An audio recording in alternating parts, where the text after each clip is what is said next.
Hello everyone, this is JD from Benchmark, and today I'm going to show you how to label a line with bearing and distance in MicroSurvey CAD. To get started, go up to the top and click MS Annotate.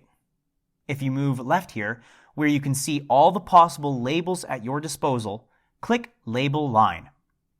Now select all the lines that you want labeled, hitting Enter when you're done.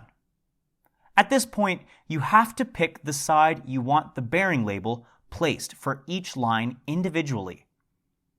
If you're not happy with the units, check out our video on General Configuration Options. It's worth noting that when you label lines like this, it places points at the ends of each line, as you can see here, making this tool extremely useful for quick and dirty drafting. And that's about it. Please consider liking and subscribing, it really helps us out.